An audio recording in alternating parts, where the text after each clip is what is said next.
আসসালামু আলাইকুম। আমার কাছে একটা ডায়েরি দেখছেন। এই ডায়েরিটা আমি প্রধানমন্ত্রীর কার্যালয় থেকে নিয়ে আসছি।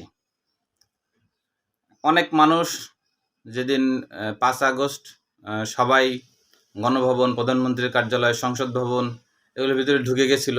আমিও গিয়েছিলাম। আমি গিয়েছিলাম প্রধানমন্ত্রীর কার্যালয়ে। আমরা যখন ঢুকছি তখন ঢোকার সময় আমরা দেখলাম প্রচুর চেয়ার এবং বিভিন্ন আসবাবপত্র খুলে খুলে মানুষ নিয়ে যাচ্ছে। আমি সত্যি কথা বলতে তখন আমার কিছুই কাজ করতেছিল না মাথায়।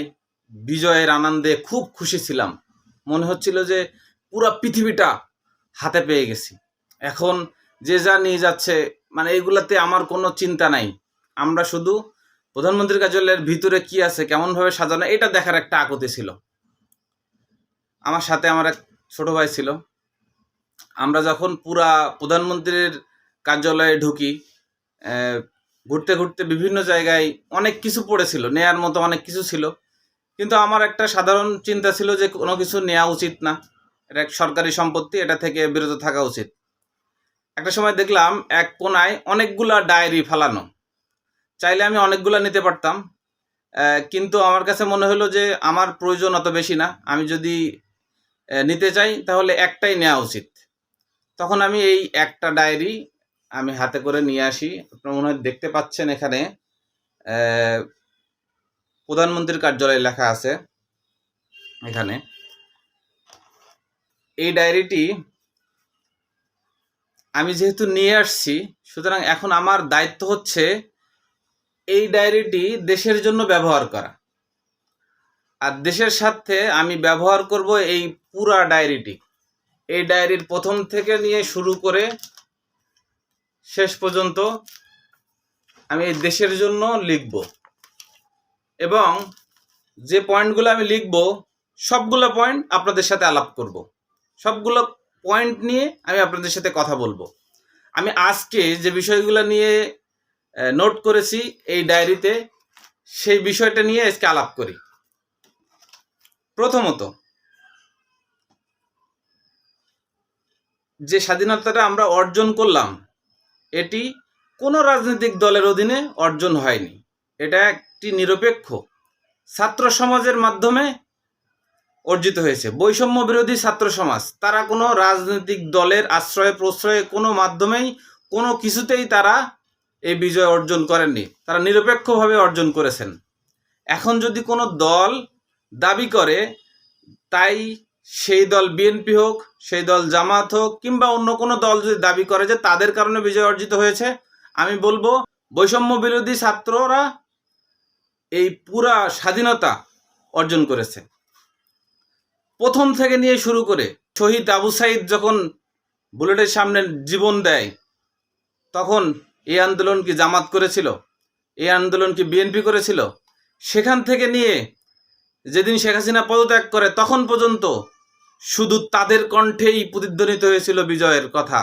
শুধু তাদের কণ্ঠেই আশা ছিল, তাদের কণ্ঠেই বাঘের মতো আচরণ ছিল। এগুলা কোনো রাজনৈতিক দলের কিংবা অন্য কোনো স্টেক হোল্ডারের ছিল না। যারা ছিল সবাই বেশিরভাগই নিরপেক্ষ ছিল। সুতরাং আমি এতটুকু বলতে চাই যে আমাদের নিরপেক্ষভাবে দেশের জন্য কাজ করার সুযোগ আছে। হ্যাঁ, বিভিন্ন রাজনৈতিক দলের মাধ্যমে, রাজনৈতিক কর্মকাণ্ডের মাধ্যমে কাজ করতে আমি বিরোধী নই। আপনারা নিশ্চয়ই একটা দেশ গঠন করার জন্য রাজনৈতিক দল প্রয়োজন এবং রাজনৈতিক মতামত প্রয়োজন। সবার মতামতের গ্রহণযোগ্যতা আছে এবং সবার মতামতের শুনতে হবে এবং তাদের মতামত প্রকাশ করার স্বাধীনতা দিতে হবে। অবশ্যই ঠিক, কিন্তু স্বাধীনভাবে নিরপেক্ষভাবে কাজ করার সুযোগ আছে। কোনো রক্তচক্ষুকে ভয় করে কথা বলার এখন আর সময় নেই। এখন কোনো রক্তচক্ষুকে ভয় করে কথা বলার সময় নেই। এখন কথা বলতে হবে নিরপেক্ষভাবে এবং কাউকে ভয় না করে, শুধুমাত্র দেশকে সামনে রেখে দেশের জন্য কথা বলতে হবে, দেশের জন্য কাজ করতে হবে। আমার দ্বিতীয় পয়েন্ট, আপনারা দেখেছেন স্বাধীন হওয়ার পর থেকে লুটপাট, জ্বালাও পোড়াও এবং দেশে একটা অস্থিতিশীল পরিস্থিতি তৈরি হয়েছে। হ্যাঁ, এটা খুবই স্বাভাবিক। একটা দেশ যখন বিপ্লবের মাধ্যমে অর্জন হয় তখন এটা হওয়াটা খুবই স্বাভাবিক। কারণ এতদিন ধরে যারা জুলুম করেছে, নির্যাতন করেছে, মানুষের অধিকার হরণ করেছে, তাদের বিপক্ষে এরকম একটা আচরণ বা এরকম একটা ইফেক্ট আসাটা খুবই স্বাভাবিক এবং এটা সবাই বলছেন। কিন্তু খেয়াল রাখতে হবে যে আপনি যাতে কোনোভাবে আরেকজনের উপরে অন্যায় আচরণ না করেন, কোনোভাবে দখলের আবার নতুন করে দখলের অংশীদার না হন। কারণ যে সরকার চলে গেছে সেই সরকার তো একই কাজ করেছে। সুতরাং স্বাধীনতা অর্জনের মানে কি হলো যদি আপনিও একই কাজ করেন?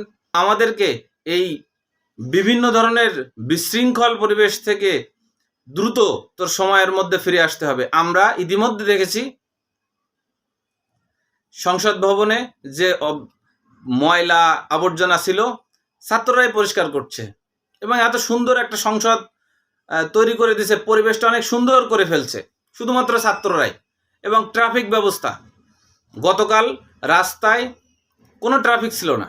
আমি সারা ঢাকা শহর প্রায় ঘুরেছি।